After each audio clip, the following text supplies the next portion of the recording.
তো সকাল সকাল বসে গেলাম মাম্মামের টিফিন বক্স গুছাতে। ও স্কুলে যাবে আর এইটা আমার প্রত্যেক দিন সকালের রুটিন। ও স্কুল যাওয়ার আগে ওর টিফিন বক্সগুলো গুছিয়ে গুছিয়ে ব্যাগের মধ্যে ঢুকিয়ে দেবো।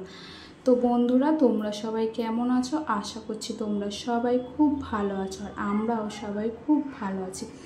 আজ হচ্ছে মঙ্গলবার সকালে বন্ধুরা দেখো, তারপরে মাম্মামের চুল বেঁধে দিচ্ছি। আর ওর খাওয়া হয়ে গেছে, চুল বাঁধা হয়ে গেলেই ওই স্কুলে বেরিয়ে পড়বে। তো যারা যারা এখনও আমার চ্যানেলটাকে সাবস্ক্রাইব করোনি, প্লিজ একটু সাবস্ক্রাইব করে দিও।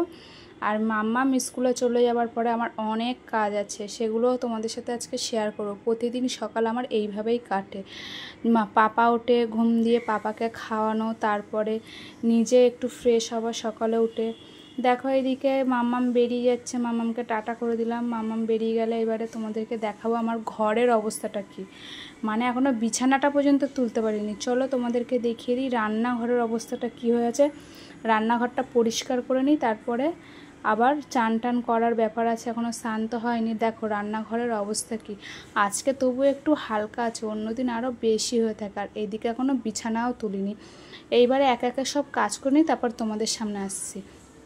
তো দেখো তারপরে রান্নাঘর বিছানা সব পরিষ্কার করে গুছিয়ে গাছিয়ে স্নান টান করে ঠাকুরকে দিয়ে রান্না করতে চলে এসেছি। তা দেখো এদিকে ভাত হয়ে গেছে, নামিয়ে রেখেছি। এদিকে আবার বরমশাই পটল বেগুন ধনেপাতা নিয়ে আসলো। আর এইদিকে কাবলি ছোলা ভিজিয়ে রেখেছি রাতের জন্য। আজকে দুপুরে বেশি কিছু আইটেম করব না, কাবলি ছোলাটা করব রাত্রে, ওই জন্য দুপুরে এক বেলার মতনই মাছ রান্না করব। তো মাছগুলো নিয়ে এসছে, মাছের পেটে অনেক ডিম আছে আর অনেক মাছ নিয়ে এসছে। যা মাছ নিয়ে এসছে আমাদের দুদিন হয়ে যাবে। আজকে একবেলা রান্না করবো আর বাদ বাকিটা রেখে দেবো কালকের জন্য। তো আজকে রান্না হচ্ছে উচ্ছে আলু ভাজা আর বাছা মাছ বলে এটাকে, আলু বেগুন দিয়ে একদম গা মাখো মাখো তরকারি হবে। আর নামানোর আগে একটু ধনেপাতা ছড়িয়ে দেবো।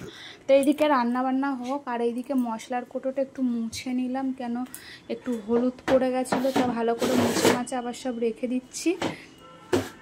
এদিকে আমার রান্না করতে করতে মশলার কোটোগুলো মুছে মাছে সব রেখে দিলাম এখানে। আর এইটা এই নুনের কোটোটার ওপরে রাখলাম। তো চলো এদিকে গুছানো হয়ে গেছে, তারপরে তোমাদেরকে দেখিয়ে দেবো রান্নাবান্না কি হয়েছে, পুরো কমপ্লিট। চলো তোমাদেরকে দেখিয়ে দিই। হাঁড়িতে তো ভাত আছে, আর আছে উচ্ছে ভাজা, আর এদিকে আছে আলু বেগুন দিয়ে মাছের যে ঝোলটা করবো বলেছিলাম সেটা। দেখো ধনেপাতা ছড়িয়ে দিয়ে নামিয়ে নিয়েছি, দেখতেও সুন্দর হয়েছে আর খেতেও দারুণ হয়েছে। তারপরে রাত্রির বেলায় তো রান্না আছে।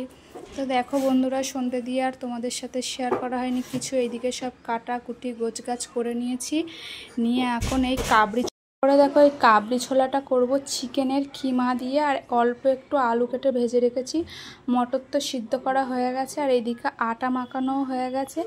কাবলি ছোলা হবে চিকেন কিমা দিয়ে, আর হবে রুটি। তো এই হচ্ছে আজকের রান্নাবান্না রাত্রিরে।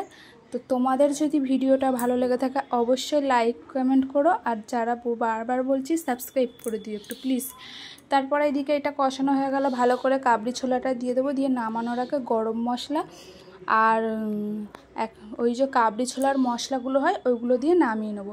তো চলো দেখো, তারপরে কষানো আমার প্রায় অর্ধেক হয়ে মানে পুরোটা হয়ে গেছে। কাবলি ছোলাটা আর আলুটা দিয়ে দিলাম, দিয়ে একটু ভালো করে নাড়াচাড়া করে নিয়ে তোমাদের ফাইনাল লুকটা তো দেখাবো। আর অনেক রাত হয়ে গেছে গো আজকে রান্না করতে করতে, মানে এটা সেটা এটা করতে করতে এরকমই হয়ে গেছে। তো দেখো এদিকে আমার রুটিও হয়ে গেছে আর কাবলি ছোলাও হয়ে গেছে। দেখো কাবলি ছোলাটা এরকম হয়েছে আর হটপটের রুটি আছে।